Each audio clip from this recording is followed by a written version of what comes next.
ഇന്ന് തന്നെ ഡൗൺലോഡ് ചെയ്യൂ. കാണൂ നിങ്ങളുടെ ഫേവറേറ്റ് ഷോസ്.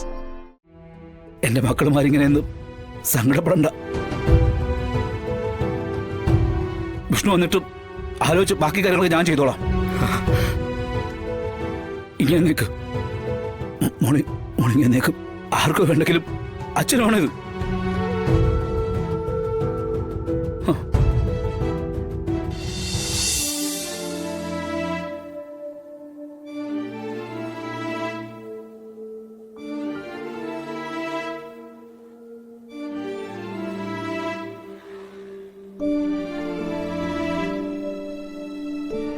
എന്താ രാഘവേട്ട, എന്തിനാ ഇവനിവിടെ ഇങ്ങനെ വന്ന് നിൽക്കുന്നത്?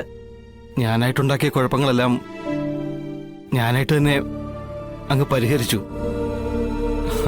നമ്മുടെ സ്വത്തുക്കളെല്ലാം തിരിച്ചു കിട്ടി.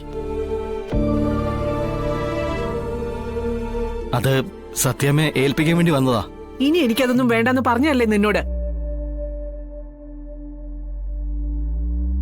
ഒരിക്കൽ എന്നെ കരയിച്ച് എന്റെ കയ്യിന്ന് പോയ മുതലാ അത്. ഞാൻ എന്റെ ജനിച്ച വീടിനെ പോലെ ഇത്രയധികം ഇഷ്ടപ്പെട്ടിട്ടില്ല. കാരണം അത്രത്തോളം കഷ്ടപ്പെട്ട് സ്വരുക്കൂട്ടിയ വീടാ അത്. നഷ്ടപ്പെട്ടപ്പോ ഉണ്ടായ വേദന ഒരു തീരാ ദുഃഖമായി, ഒരിക്കലും ഉണങ്ങാത്ത മുറിവായി എന്റെ നെഞ്ചി കിടക്കുക. അതെ, അതങ്ങനെ കിടക്കുന്ന തന്നെയാ നല്ലത്. ഇനി എനിക്കത് വേണ്ട. അത് ഞാൻ തീരുമാനിച്ചുറപ്പിച്ച കാര്യമാ. എന്തൊക്കെ നീ പറയുന്നേ? നിനക്ക് വേണ്ടെങ്കിലേ എനിക്ക് വേണോ അത്?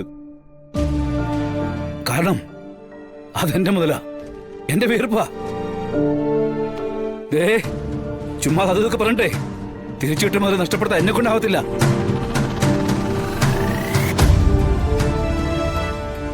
സത്യാമ്മയെ പോലെ തന്നെ ആ വീടിനോട് ഇഷ്ടവും സ്നേഹവുമുള്ള മറ്റുള്ളവരുടെ മാനസികാവസ്ഥയും സത്യം ഒന്ന് മനസ്സിലാക്കണം. അതിലൊരാളാണ് വിഷ്ണുവേട്ടൻ.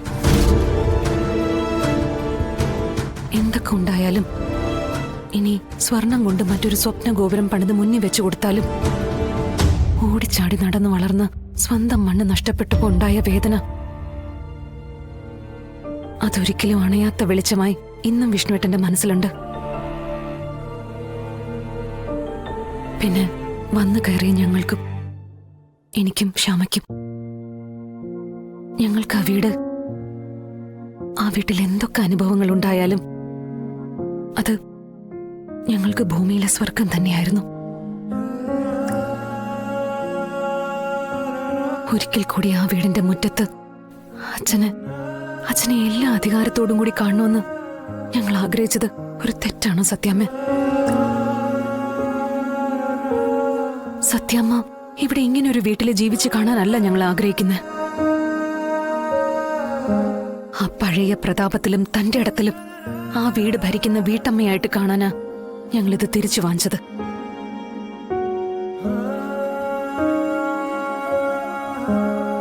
അതെ സത്യാമ്മേ, ചെയ്തു കൂട്ടിയ തെറ്റുകൾക്ക് എനിക്ക് മാപ്പ് തരണമെന്ന് ഞാൻ പറയുന്നില്ല. പക്ഷേ തെറ്റ് തിരുത്തി വന്ന എന്നെ ഇനിയെങ്കിലും ശപിക്കാതിരുന്നുകൂടെ? നിയന്ത്രിക്കാൻ ആരുമില്ലാതെ പോയ ഒരു അനാഥന്റെ അപേക്ഷ സത്യാമ്മേ. കാലി വീണുള്ള ഈ അപേക്ഷ.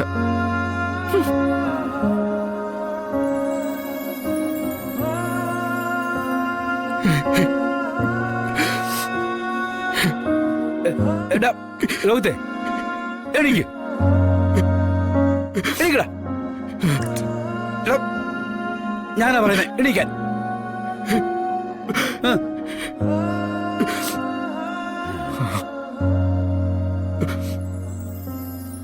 മക്കളെ, ഇത് ഞാൻ വാങ്ങിച്ചോളാം.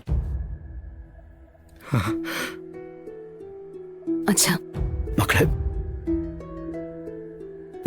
ഞാനിത് സന്തോഷത്തോടെ തന്നെ മേടിക്കുന്നതേ, അഭിമാനത്തോടെ തന്നെയാ സ്വീകരിക്കുന്നതേ.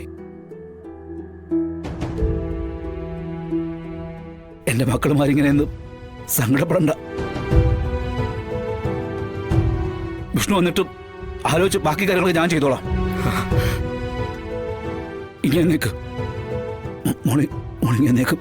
ആർക്കോ വേണ്ടെങ്കിലും അച്ഛനാണിത്.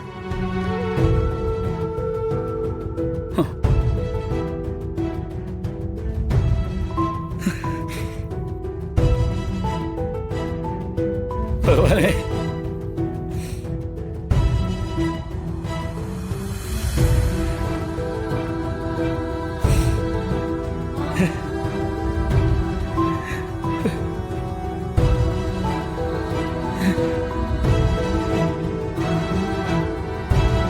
സത്യമേ,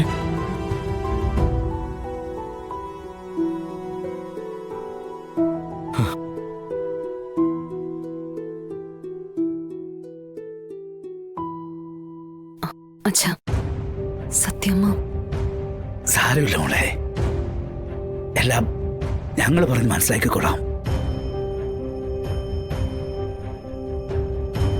എന്നാ പിന്നെ ഞങ്ങൾ ഇറങ്ങുക അച്ഛാ. എന്നാ ശരി മക്കളെ, സന്തോഷമായി. അച്ഛനെ ഒരുപാട് സന്തോഷമായി. ശരി അച്ഛാ, ആ, ആ. പോവാം. ഓടോ. ചെല്ലടാ.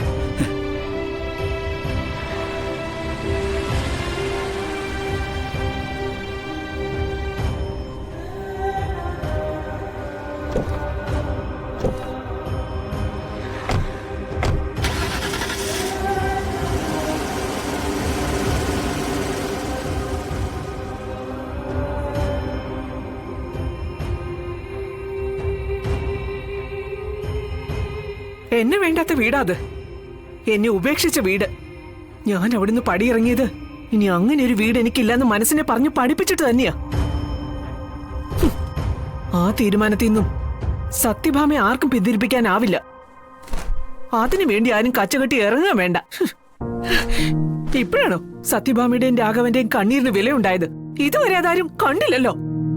ഇപ്പൊ സങ്കടം മാറ്റം കുറെ ആൾക്കാർ വന്നിരിക്കുന്നു. ഭാമേ, ശാലിന് എത്രത്തോളം കഷ്ടപ്പെട്ടാണ് ഇത് നമുക്ക് സ്വന്തമാക്കി അറിയാമോ? സ്വന്തമാക്കി തരണമെന്ന് ഞാൻ പറഞ്ഞോ?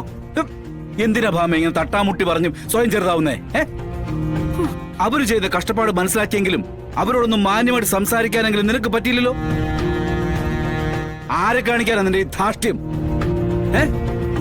ചാവാനായിട്ട് പാതി എത്തിച്ച് ജീവിക്കുന്ന എന്നെയോ? എന്നാരും തോപ്പിക്കാൻ നോക്കണ്ട. തോപ്പിച്ച തോക്കിയില്ല. ആലോചിച്ച് തീരുമാനിച്ചേ. എല്ലാവർക്കും ഉചിതമായ രീതിയിൽ കാര്യങ്ങൾ തീരുമാനിച്ച അതിന് കടുത്ത് നിനക്ക് തന്നെ.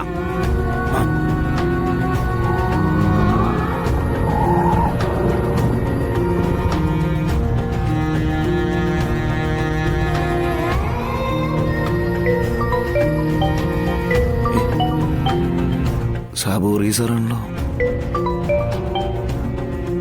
ഹലോ. ആ വിഷ്ണു, കാര്യങ്ങളെല്ലാം ഞാൻ പറഞ്ഞ് സെറ്റാക്കിയിട്ടുണ്ട്.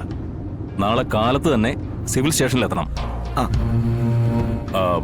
കാണേണ്ട ആളിന്റെ ഡീറ്റെയിൽസും ഫോൺ നമ്പരും ഞാൻ അങ്ങോട്ട് വാട്സപ്പ് ചെയ്തോളാം. ശരി സർ, ഞാൻ പൊക്കോളാം. അപ്പോ എല്ലാവിധ വിജയാശംസകളും നേരുന്നു. All the best. Thank you sir.